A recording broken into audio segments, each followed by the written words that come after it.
Bonjour, c'est Anthony Robbins. J'ai une vidéo que j'aimerais partager avec vous. Je pense qu'elle vous plaira. Depuis le début de la crise économique que nous connaissons partout dans le monde et dans tous les secteurs, je rencontre un grand nombre de personnes qui se demandent comment s'en sortir financièrement. Ils cherchent de nouvelles voies, leurs clients se comportent différemment, ils n'investissent plus, ils sont inquiets. Mais l'approche commerciale traditionnelle ne suffit plus aujourd'hui. Pour ma part, là où j'excelle, c'est dans la modélisation. Quand je veux comprendre quelque chose, je me tourne vers les meilleurs dans le domaine, je m'inspire de leur manière de faire, je mets en pratique ce que j'ai appris pour moi-même, et puis je l'enseigne aux autres dès que je peux prouver que ça peut fonctionner. Et donc je recherche toujours les meilleurs des meilleurs. À ce propos, j'ai eu le privilège ces derniers temps d'interviewer et de côtoyer ceux et celles qui réussissent le mieux dans la vente sur Internet. Des gens qui n'avaient pas forcément le profil de l'emploi ni la formation pour devenir les superstars de la finance, mais ils ont su ajouter de la valeur à leur activité. Alors que vous cherchiez un bon revenu d'appoint ou que vous vouliez lancer ou développer vos activités commerciales sur Internet et que vous avez besoin d'outils pour le faire, je me suis dit qu'en avant-goût à mes séminaires, plutôt que de garder ces discussions confidentielles, vous apprécieriez d'y assister sur une petite vidéo. Frank Kern et John Rees m'ont appelé un jour pour me demander un avis en me disant « Tony, on te suit depuis longtemps et on sait que tu sais comment motiver les gens à passer à l'action. » Et je leur ai répondu « D'accord, passez me voir et pour commencer, je vais d'abord un peu creuser dans votre tête pour découvrir ce qui fait que vous avez déjà réussi à un certain niveau, car beaucoup disent qu'ils ont l'intention de faire quelque chose et ils ne font jamais rien. Alors que quelques-uns ont quelque chose dans le cœur et dans le ventre et ils passent à l'action et ils réussissent. Alors voici l'enregistrement de cette entrevue avec Frank Kern et John Rees, deux des meilleurs dans leur secteur, et peut-être que leur histoire suscitera chez vous quelques envies de réussite véritable. Allô Frank, Tony, comment ça va? Comme on te le disait, on a une série de petits problèmes sur notre marché. On ne sait pas trop comment les résoudre, alors qu'on sait que toi tu sais. Bon, écoute, on n'est pas loin. On sait que tu es en plein tournage aujourd'hui, mais on pourrait passer quelques minutes si ça marche pour toi. Ok, je suis là. Venez, je ferai une pause. Ok, à tout de suite. Pourquoi on le retrouve dans un hôtel? Il vient souvent ici pour ses tournages, question décor, pour recevoir ses invités. Ouais, c'est ça, pour les clips, les pubs, les interviews, ouais, c'est ça. Salut! Entrez.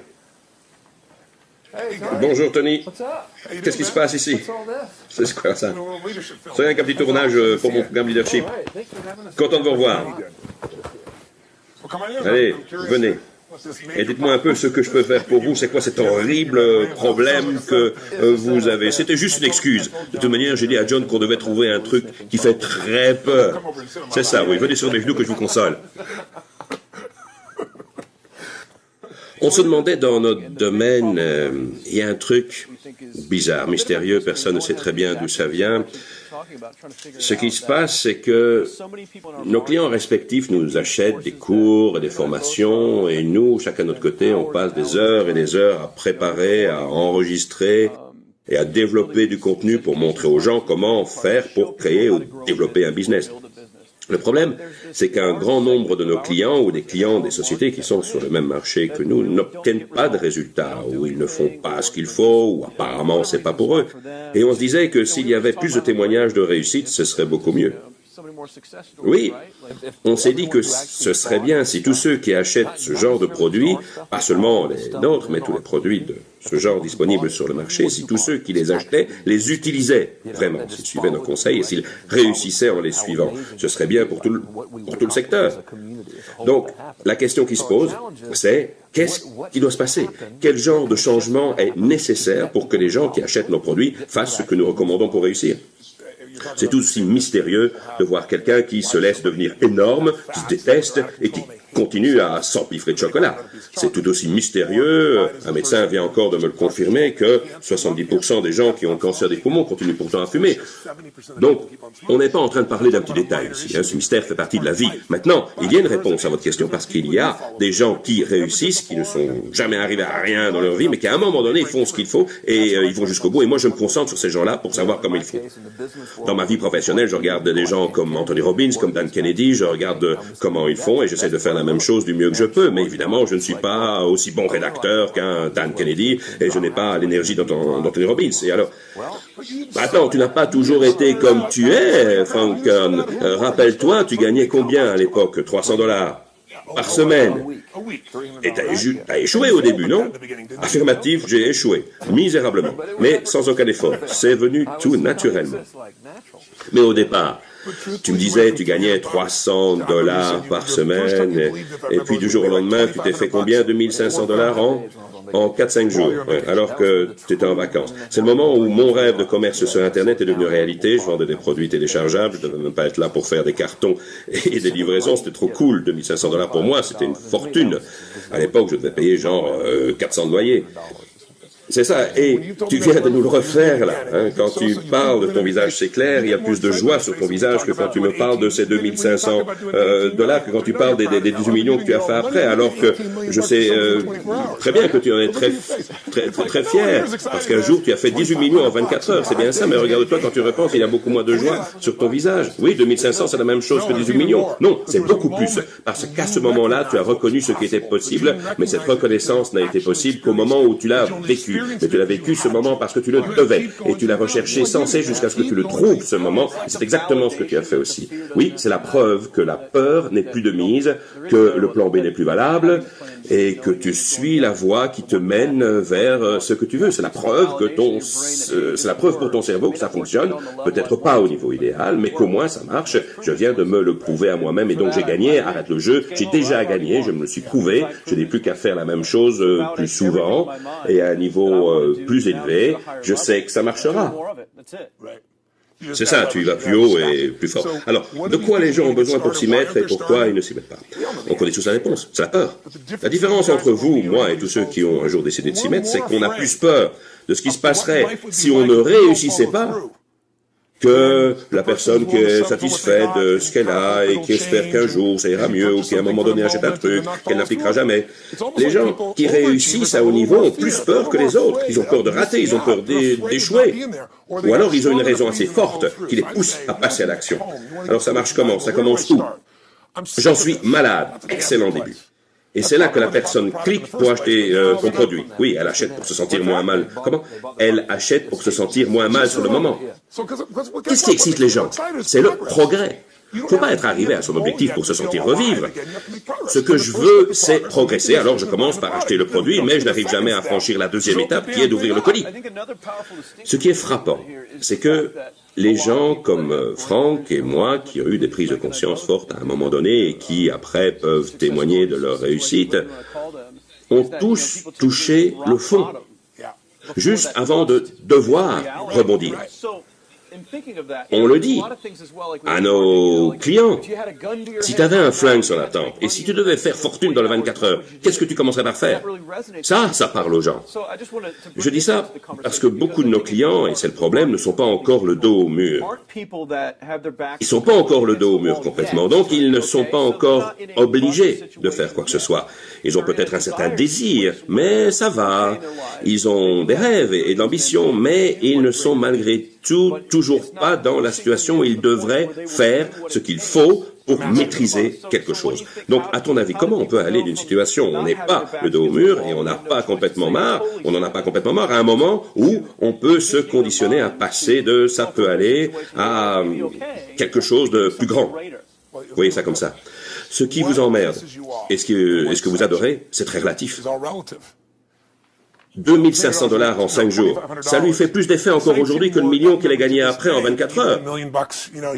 Et toi, ta formule qui t'a rapporté 1 million aussi, je veux dire, tu n'en as pas cru tes yeux. Non, enfin, qu'est-ce que tu as ressenti? Tu gagnes 1 million sur Internet en 24 heures. Personne n'y était arrivé avant toi. Tu t'es senti comment? Euphorique. C'était incroyable. C'était même pas à cause de l'argent. Exactement. Je ne me suis pas mis à compter le nombre de bagnoles que j'allais pouvoir me payer. Je me suis rendu compte que j'avais levé une barrière et que j'avais progressé. Donc, ce n'est pas parce que tu étais le dos au mur. Je me suis éloigné de la peur. Oui, oui, et c'est le cas aussi pour beaucoup, c'est la reconnaissance de qui je suis et de quoi je suis capable. Pour quelqu'un qui a déjà atteint un certain niveau, c'est se demander ce que je pourrais apprendre en plus pour avoir encore plus de liberté dans ma vie. Et j'ai même pas envie d'atteindre la perfection du jour au lendemain. Là, pendant 8 semaines, je vais suivre quelques rituels. Je vais me conditionner l'esprit pour m'y mettre, pour passer à l'action, pour réussir. Je vais lire, je vais écouter quelque chose, je vais me dépenser en courant ou à la salle de sport. Je vais le faire consciemment pour me mettre dans l'état qui va me permettre de passer à l'action. Pourquoi? Parce que les gens passent à l'action quand ils sont dans l'état qu'il faut pour passer à l'action. Et puis deuxièmement, je vais me dire pourquoi c'est un must pour moi. Pas parce que j'ai le dos au mur, parce que je veux créer plus de liberté dans ma vie. Ce ne sera pas du jour au lendemain, mais j'ai les outils et j'ai le plan. Je vais travailler une matière par semaine. Cette semaine, je vais penser aux produits dont on a besoin dans mon secteur. La semaine prochaine, la manière d'augmenter le trafic, et après, je ferai les progrès qu'il faut pour arriver à mon objectif, quel qu'il soit. Bon, je gagne 300 la semaine. Je veux arriver à 2500. Ces premiers 2500 sont les plus excitants. Ça change la vie. Ça change la vie. Je me souviens que, normalement, j'étais destiné à devenir chauffeur poids lourd, et je ne me serais évidemment pas contenté de ramener 24 000 $ par an, parce que j'aurais voulu gagner plus que quiconque dans la famille. Ah, ça t'aurait fait de l'exercice. Oui, j'aurais pu pousser mon camion ou le tirer avec mes dents. Oui. Mon but, c'était d'arriver à 36 000 par an. Et puis, j'ai gagné 30 000 en un mois. C'était de la folie. Et puis, j'ai fait 100 000 en un mois. Et puis, 100 000 en un jour. Et puis, je me suis demandé si je pouvais faire 1 million sur une journée. Et un jour, j'ai gagné 400 millions de $ dans la journée par une de mes sociétés que j'ai fait coter en bourse. Mais c'était après moi, ça, Tony. Donc, ça ne compte pas. On se souvient des premiers, Tony. 400 millions, personne s'en souviendra. On m'a appris la nouvelle. J'étais sur scène au Continental Center devant 15 000 personnes, je faisais une pause stretching, je me donnais à fond, j'étais fou, et on vient me dire à l'oreille, « Hey, ta société vaut 400 millions !» J'ai pensé, « Waouh, c'est cool !» Et puis, bon, alors, je sais pas, et après, j'ai repris où je m'étais arrêté. Une fois qu'on dépasse ces limites, alors tout n'est plus qu'un jeu. La plupart des gens qui achètent vos produits n'ont pas encore franchi ce stade. Ils se dépassent en conditionnant son esprit tous les jours, en le nourrissant, en s'inspirant d'un modèle ou d'une histoire, en se mettant dans un peak state, en étant fort physiquement, en se créant des petits rituels quotidiens. C'est ainsi qu'on crée l'élan. Mais le plus important, c'est ce qu'on disait au début. Pourquoi? Pourquoi est-ce un must pour toi? C'est pas forcément parce que tu es dos au mur, c'est parce que tu as envie. La seule différence, c'est l'envie. Si t'as pas envie, entoure-toi de gens qui ont envie, et l'appétit viendra en mangeant. Écoute les conversations, entoure-toi de gens qui réussissent, et un jour tu te diras, putain, quelle vie de con! Je me souviens, un soir, je suis allé rendre visite à un multimilliardaire à Los Angeles. À l'époque, je résidais au Delmar Castle. Je suis très fier, c'était le symbole de ma réussite d'être sorti de la pauvreté et de pouvoir offrir ça à ma famille. Superbe propriété qui donne sur la mer, pas loin de chez toi. Je suis allé chez ce richissime milliardaire. Il m'a montré sa cave à vin alors que je bois même pas de vin. On a parlé toute la soirée. Je suis parti complètement déprimé, comme si je n'allais plus vivre que dans les dépendances du château. Je me sentais nul. Mais tout de suite, mes standards ont changé. Je n'allais pas me reposer sur mes lauriers. Tout à coup, j'étais dos au mur d'une certaine manière parce qu'en tant qu'homme, aussi, je savais que j'étais capable de mieux. Donc les gens peuvent changer de standard en s'entourant de gens qui font mieux qu'en se focalisant sur les factures à payer ou les problèmes à résoudre ou parce qu'ils ont envie et qu'il y a un truc qu'ils veulent accomplir. Tout le monde est différent, mais tout le monde doit savoir pourquoi. Et tout le monde doit se trouver des petits rituels quotidiens qui vont les aider à se mettre en route, un pas après l'autre. C'est comme ça qu'on crée une dynamique. Alors, où est le Saint Graal? Où est la différence entre quelqu'un qui s'y met et quelqu'un qui s'y met pas? Dans un seul mot, la certitude. Quand quelqu'un est absolument certain, quand quelqu'un croit véritablement qu'en faisant ceci ou cela, il va créer tel ou tel résultat et que ce résultat va changer sa vie pour un mieux, alors il va le faire. Et si tu crois que Ça marchera jamais, tu ne feras rien. Et c'est certain aussi, entre les deux, dans cette zone inhabitée où c'est peut-être banque oui, peut-être banque non, on cale avant d'avoir fait un pas. Si c'est un must pour toi, ça veut dire que tu dois réussir. Si c'était dans notre cas. Si c'est pas un must absolu, si t'es pas sûr, tu sauras pas quoi faire. Il y a des années de ça. Je me suis demandé ce qui faisait que les gens passaient à l'action tout à coup alors qu'ils stagnaient depuis des années. J'ai interviewé des centaines de personnes. Et puis finalement, j'ai eu le feedback de milliers de personnes dans mes séminaires. Et j'ai trouvé cette espèce de saint graal des croyances, le saint graal du dynamisme, ce qui fait que les riches deviennent plus riches et les pauvres plus pauvres. Et la différence se construit dans la tête. Je peux résumer le processus comme ceci. Regardez. Le premier élément qui détermine ce que vous pouvez faire, si vous pouvez faire quelque chose ou pas, c'est ici à gauche votre potentiel. Quel est votre potentiel en tant qu'individu? Vous, par exemple, vous avez fait un truc que personne n'avait jamais fait avant, le mile en moins de 4 minutes. Ça fait des siècles que personne n'y arrive. Roger Bannister le fait, et vous savez comment? Toi, tu l'as fait dans ton domaine. Tu as fait 1 million en un jour. Personne ne l'avait jamais fait avant toi. Mais une fois que tu l'as eu fait, des dizaines d'autres ont suivi. Roger Bannister s'est non seulement préparé physiquement, mais il a fait un shift dans sa tête. Il s'est préparé mentalement parce qu'il était au maximum physiquement. Il a dû créer cette certitude dans sa tête pour y croire et réussir physiquement. Et après qu'il ait couru 1 mile en moins de 4 minutes, dans les 2 ans qui ont suivi, 37 autres athlètes y sont parvenus. Alors que personne de l'histoire n'était jamais arrivé. Comment ça fonctionne? Le potentiel pour tous ceux qui achètent vos produits est énorme. Ils peuvent faire mieux que vous, ou moins bien. Ils feront ce qu'ils veulent, mais le potentiel est là. C'est prouvé. Et qu'ils puisent dans leur potentiel ou pas, dépendra essentiellement des actions qu'ils feront. C'est la question que vous êtes venu me poser. Non, ils ont le potentiel, mais pourquoi ils ne passent pas à l'action? C'est ça la question. Et les actions qu'ils feront détermineront les résultats qu'ils auront. C'est évident. La plupart des gens ont une idée bien précise de leur potentiel, quoi que vous leur disiez. Et cela influencera leur comportement, qui influenceront les résultats et qui renforceront leurs croyances, notamment ce qu'ils croient de leur potentiel. Je vous donne un exemple. Prenons une personne qui a théoriquement un potentiel illimité. On est d'accord, mais elle ne fait pas grand-chose, elle n'arrive pas à grand-chose. Pourquoi? Parce qu'il y a un problème au niveau des croyances. Elle croit que c'est pas possible pour elle. Oui, peut-être pour Franklin, parce qu'il a des beaux cheveux, ou toi, parce que c'est tellement courageux, ou Robbins, forcément, avec des dents pareilles. Oui, c'est un processus mental. C'est un processus mental. Mais si tu crois que tu as peu de potentiel, qu'est-ce que tu vas vouloir entreprendre? Rien. Pas grand-chose. Et donc, quel résultat vas-tu obtenir? De mauvais résultats. Et l'impact sur tes croyances sera du genre, tu vois, je t'avais bien dit, c'est pas pour moi, c'est du temps perdu, et donc tu croiras encore moins à ton potentiel, tu en feras encore moins la prochaine fois, les résultats seront encore pires et tu croiras encore moins en toi. Et c'est un cercle vicieux qui te tire vers le bas, c'est toxique et autoréalisateur. Par contre, ça change tout si tu peux avoir une certitude absolue en toi, la certitude de savoir. Dans votre cas, et dans le mien, nous avons eu cette certitude parce que nous devions l'avoir. On avait brûlé les bateaux, on n'avait plus le choix. On devait trouver la solution. On n'allait pas vivre comme ça, on l'a fait de différentes manières, pour différentes raisons, mais pour l'essentiel, c'était ça. Si tu te mets dans un état de certitude, si tu te dis que tu vas trouver le moyen, et que si ça ne suffit pas, tu vas inventer le moyen, là, tu vas aller puiser dans ton potentiel. Et quand tu es convaincu de ton potentiel, tu agis massivement et tu obtiens de grands résultats. Et ton cerveau te dit, hey, t'as vu? Je t'avais bien dit, que j'étais une bête.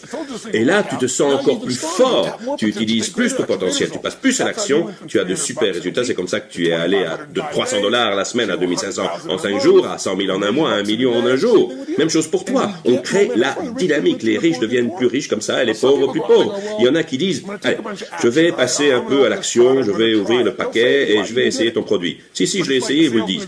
C'est comme un vendeur qui frappe à une centaine de portes en faisant, vous allez rien m'acheter, Et il ne doit même pas le dire. Le message est écrit sur son visage parce qu'il n'y croit pas une seule seconde. Son visage, son corps, ses mots, son intonation, tout n'est que faiblesse. Il peut juste espérer que quelqu'un lui achète par pitié pour qu'il ne meure pas de faim. Mais il n'arrivera jamais à de grands résultats comme ça. Donc ce qui fait la différence chez les gens, c'est leur capacité à créer cette certitude alors que le monde ne vous la donne pas. Toi, tu as essayé encore et encore, tu avais 100 000 de dettes et rien ne fonctionnait. Comment on a fait pour continuer? Comment vous avez fait? Comme j'ai fait. On l'a peut-être pas fait consciemment. On n'a pas modifié notre potentiel. Il était déjà présent. On n'a pas forcément fait plus de choses. Plus d'actions sans les bonnes croyances, ça ne servira à rien. avions en tête des résultats que nous étions sûrs d'obtenir. C'était comme si je l'avais déjà fait. Vrai ou faux? Vrai. À l'époque où j'avais rien, je savais déjà que j'allais un jour me balader en Porsche et en Ferrari parce que je l'ai toujours voulu. Je savais que je les conduirais, c'était inévitable. C'était comme ça. Mais comment t'as fait? Tu avais un rituel, tu y pensais régulièrement, tu y as pensé une fois, ou c'était une obsession? C'était carrément une obsession. Je travaillais à l'époque dans un magasin de vidéo. C'est le dernier travail que j'ai eu dans ma vie, Dieu merci. J'allais au boulot tous les matins avec 2 magazines à lire pendant les pauses. Le magazine Entrepreneur, pour m'informer sur le monde des affaires et trouver des sources d'inspiration, et un magazine avec des annonces de Porsche qui étaient à vendre. Et les collègues me demandaient ce que je faisais, et je leur expliquais que j'étais en train de choisir la Porsche que j'allais bientôt m'offrir. Évidemment, ils se moquaient de moi. Mon patron m'a même dit un jour que j'avais tort de m'infliger ça, parce qu'il était très probable que tu ne parviennes jamais à t'offrir une telle voiture. C'était la croyance que lui essayait de m'inculquer. Et je lui ai répondu, non, non, non, vous ne comprenez pas, c'est inévitable. Un jour, je ne travaillerai plus pour vous. Je viendrai jusqu'ici avec ma Porsche pour amener des films que vous remettrez vous-même sur les étagères. Et ce jour-là est arrivé. J'ai été comblé, c'était incroyable. J'ai garé cette voiture devant le magasin, je devais avoir à l'époque 25 ans, un jeune dans une telle bagnole, c'était pas habituel, c'était une 911 turbo décapotable, une voiture de rêve dont j'avais si longtemps rêvé en feuilletant mes magazines. Et le jour où je suis retourné à ce magasin, j'ai retrouvé d'anciens collègues qui étaient toujours là, à gagner $700 la semaine des années plus tard. Mon ex-patron et les collègues ont fait « Waouh, c'est génial, ton papa te l'a prêté ?» Et j'ai simplement répondu « Non, pas exactement ». J'ai souri et je suis reparti. Ça fait bizarre de le dire, mais je savais que j'allais avoir cette voiture. Tu le savais parce que tu t'étais conditionné. Quand j'étais au lycée, j'avais pas beaucoup de succès, mais j'avais déjà la passion et l'intensité en moi. Mais quelques filles et un gars en particulier se moquaient régulièrement de moi et je me souviens avoir écrit dans leur journal « Un jour, je serai riche et connu. Et toi, tu seras chauffeur poids lourd. Moi, je serai marié à une super nana, je serai riche et tu me verras à la télé et tu regretteras de m'avoir maltraité. » Et je l'ai écrit vraiment dans le journal d'un gars car il me l'a ramené à une fête des anciens. Quelques années plus tard. J'avais fait sauter les ponts. J'étais déterminé à que ce soit comme ça. Ce n'est qu'un exemple, mais des scientifiques ont étudié l'impact du mental sur la performance. Prenons le basketball, par exemple. J'ai beaucoup coaché des joueurs de basket. Et parfois, ils coincent sur la ligne du lancer franc. Tout le monde sait que si d'habitude tu as réussi tes lancers francs et que tout à coup tu les réussis plus, c'est qu'il y a interférence. Tu n'es plus dans la certitude. Comment on peut aider quelqu'un qui a cette barrière mentale? Ça, c'est la question. Alors, des chercheurs ont fait une étude sur des joueurs de basket. Ils ont pris un groupe qu'ils ont entraîné à faire des lancers francs pendant 6 semaines, sans arrêt. Tout le temps, pendant 6 semaines. Et puis un deuxième groupe qui n'a fait aucun entraînement pendant 6 semaines. Bon. Et un troisième qui n'a pas touché un ballon en 6 semaines, mais qui a été entraîné mentalement. Et ce n'est pas en forgeant qu'on devient forgeron, mais c'est en forgeant très bien qu'on devient très bon forgeron. Et donc ces gars-là se sont vus marquer le point semaine après semaine. Ils se sont conditionnés la tête et le corps à être parfaits à chaque fois. Ils n'étaient même pas en contact avec la réalité qui aurait pu les embêter. Après les 6 semaines, ils font un test pour voir quel groupe arrive à réussir le plus de lancers francs. Et évidemment, vous me direz que c'est pas le groupe qui s'est pas entraîné du tout, mais c'est le groupe entraîné mentalement ou physiquement. Mentalement, je suppose. Je suppose, parce que c'est vrai. La pratique physique ne suffit pas. Il faut générer la certitude dans sa tête pour qu'une fois devant le panier, il n'y ait pas d'hésitation. Ça revient à avoir cette certitude absolue qui permet d'exploiter son potentiel au maximum, d'agir en masse, d'arriver à de grands résultats, de renforcer ainsi ses croyances, et c'est ça qui crée la dynamique. C'est comme Jack Nicklaus, le golfeur, qui visualise l'endroit exact où va atterrir sa balle, avant même de la frapper. À chaque fois, et les autres font quoi? Les autres espèrent que ça ira et essaient de tirer dans la bonne direction. Et ceux qui tapent à côté, c'est parce qu'ils se focalisent sur quoi? sur ceux qui ne veulent pas. Je vais vous faire vivre cela dans un petit exercice tout simple, si vous voulez bien. Vous levez, on va faire un test. Les pieds bien à plat. Levez le bras droit avec l'index pointé vers l'avant et tournez le bras tendu vers la droite le plus loin possible. Vous pouvez le faire chez vous. Vos pieds ne bougent pas, allez le plus loin possible, puis revenez vers l'avant. Vous êtes très fort, bravo. Bravo, baissez le bras. Et maintenant, très simplement, fermez les yeux. Et ressentez-le, imaginez que vous soulevez le bras vers l'avant à nouveau et imaginez, ne le faites pas, imaginez, ressentez-le comme si vous le faisiez vraiment, mais ne le faites pas vraiment, imaginez aller plus loin cette fois-ci, comme un gamin qui veut faire mieux que ses copains, hein. T'es pas cap, allez, juste un peu plus loin, vous voulez aller un peu plus loin. Et puis, là, encore dans la tête, vous le refaites encore une fois. Les pieds ne bougent pas. Imaginez votre bras tendu, l'index pointé. Imaginez-vous aller 3 fois plus loin cette fois-ci. Et encore une fois, comme un tourniquet, vous tournez sur vous-même et vous revenez au point de départ. Imaginez-le et ressentez-le. C'est un jeu, c'est chouette de battre ses copains. Vous vous sentez bien et vous pouvez rouvrir les yeux. Et maintenant, levez le bras droit, vraiment, et pointez l'index vers l'avant et tournez vers la droite le plus loin possible. Regardez la différence. Regardez. Regardez par vous-même. Revenez vers l'avant. Vous êtes arrivé plus loin cette fois-ci, non? La moitié plus. Et toi? Oui, moi aussi. En moyenne, les gens font un quart de plus. On est trop fort. Forcément. Mais aviez-vous le potentiel d'aller plus loin au premier coup? Oui. Et pourquoi tu n'as pas été plus loin? Parce que j'y croyais pas, sans doute. On a des croyances sur des trucs qu'on ne sait même pas qu'on a. Tu as des croyances sur jusqu'où tu peux aller avec ton bras. La première fois, je me suis dit que je ne devrais pas aller si loin parce que je risquais de me faire mal. Ou que je n'en étais pas capable. Et la deuxième fois, tu es arrivé jusque-là. Le potentiel était là dès la première tentative. Tu es passé à l'action et tu es arrivé à un résultat moitié moins bon que la deuxième fois. La différence, c'est que tu as changé de croyance. Comment? On n'a pas travaillé sur les actions ni le potentiel, on a imaginé le résultat à l'avance, 2 ou 3 fois, et ça a suffi. Je vous ai dit recommencer en allant plus loin, et vous l'avez fait. C'est pas ça que tu as fait en regardant tes voitures tous les jours et en les visualisant? C'est pas ce que tu as fait en imaginant gagner 1 million en un jour. C'est ce qui manque chez les gens. Tout est dans la mise en œuvre, mais sans le mental qui va avec, ça n'ira pas. Il faut la certitude absolue et on va 50% plus loin après un exercice de visualisation de 2 minutes. Et la visualisation n'est qu'une des techniques. Et même les yeux fermés, je n'ai pas beaucoup visualisé, j'avais plutôt peur de perdre l'équilibre et de tomber sur le caméraman. C'est con, mais ce que ça veut dire, c'est qu'il ne faut même pas être doué pour l'exercice, ça marche quand même. Donc, pour revenir à votre question, il faut améliorer le degré de certitude des gens. Même s'ils veulent quelque chose, ils ne feront rien parce qu'ils ont peur. Le meilleur truc pour dépasser ces peurs, c'est de se trouver des raisons pour que la réussite soit une obligation ou se conditionner en ressentant et en visualisant et avec tellement de certitude qu'on le fait tout simplement. J'y repensais là. Venez vous asseoir, puis on clôture. Tu parlais de ton magasin de vidéos et de ta Porsche. À l'époque, je me souviens, j'essayais de vendre des terminaux pour carte de crédit, et plutôt que de faire mon démarchage à froid, parce que c'était trop dur, j'écoutais tes cassettes et celles de Jim Rohn dans la voiture.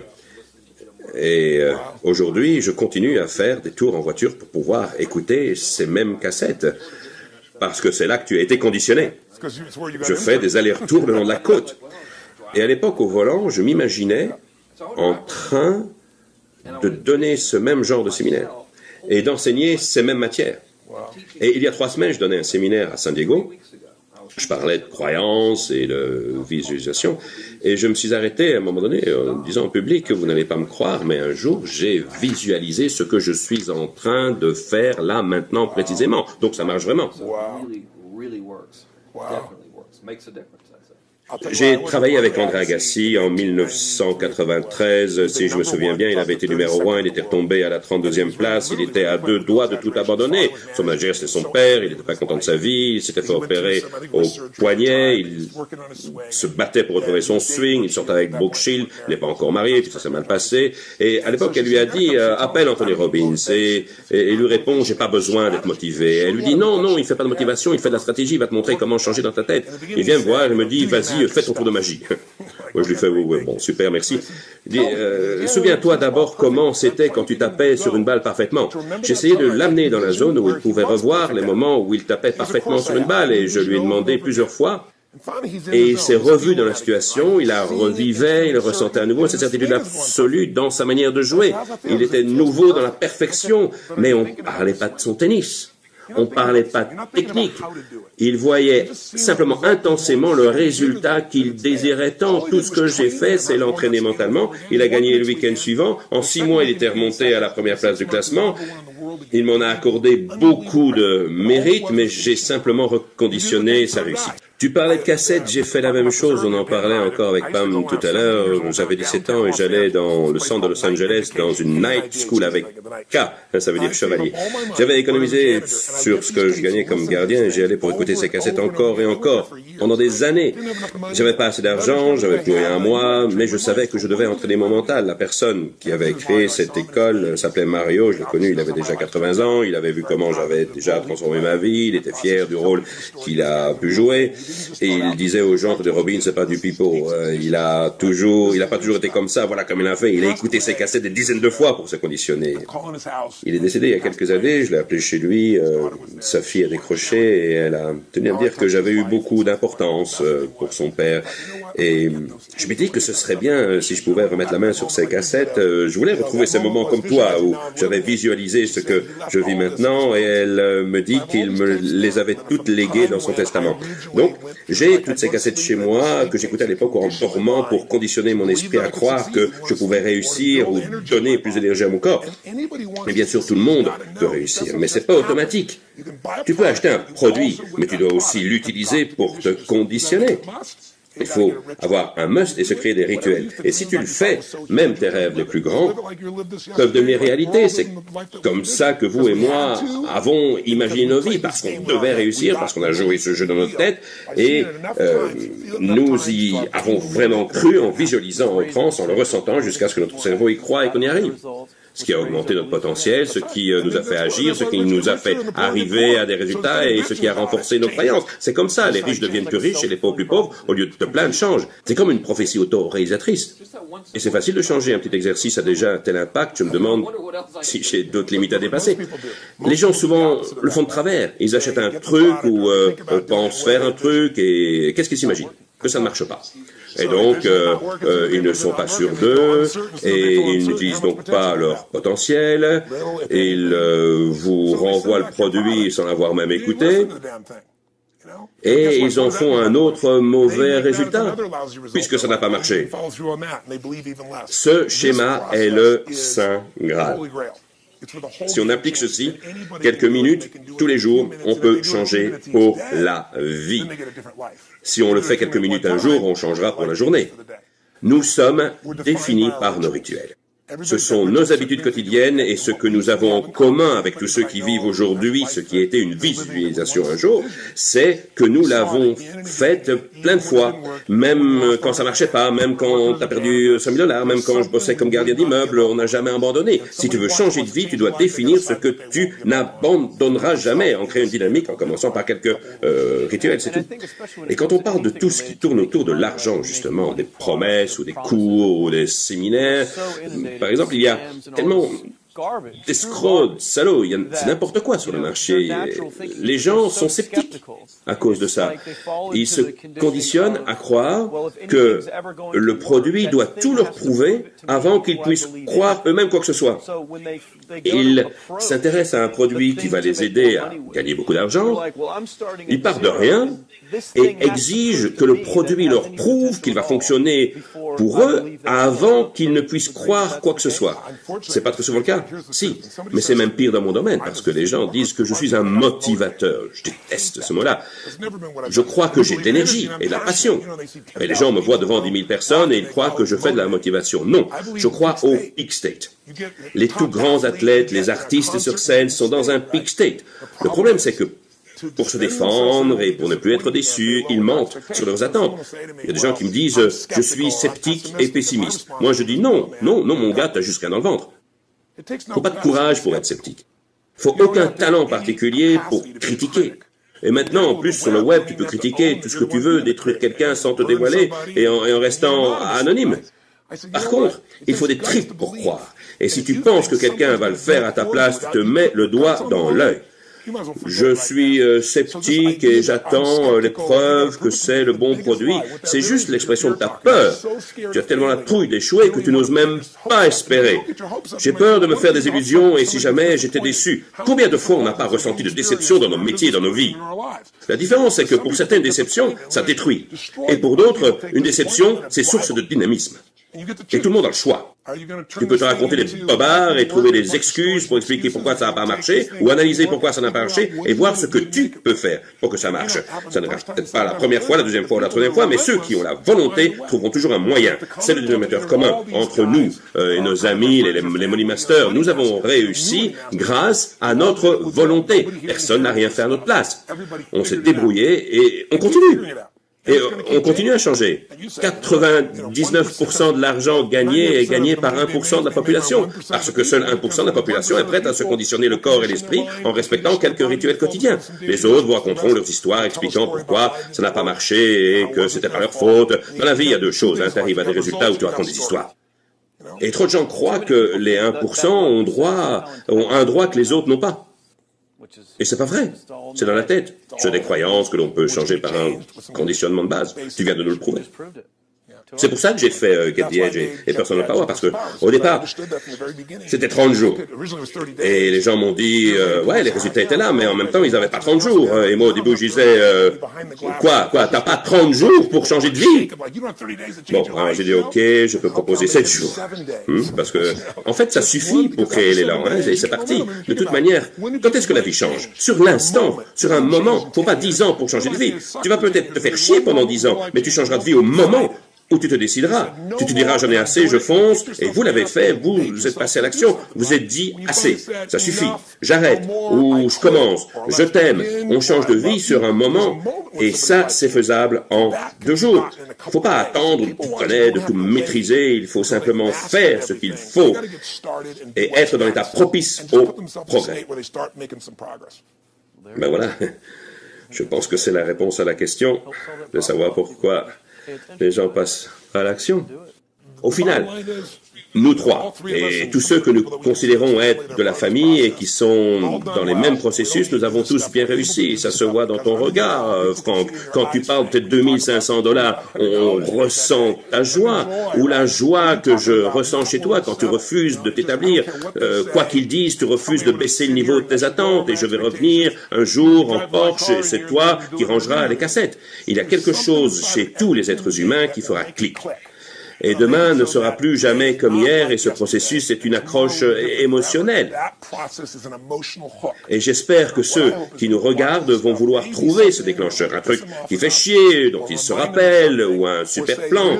Et c'est pas seulement de la chance, et si je sais pourquoi, et si je suis prêt à me conditionner, et si j'y vais pas à pas, en continuant à apprendre, j'y arriverai. Si cette petite conversation a pu créer ce genre de choses, alors c'est mission accomplie, pas seulement pour nous, mais on pourra en être fiers très longtemps. On peut espérer que beaucoup auront compris que c'est pas du blabla et qu'ils peuvent en faire quelque chose de grand. Moi, je suis sûr qu'ils ont compris. Merci, c'était fort utile. Je vais pouvoir reprendre mon tournage alors. Allez, merci les gars. Au revoir.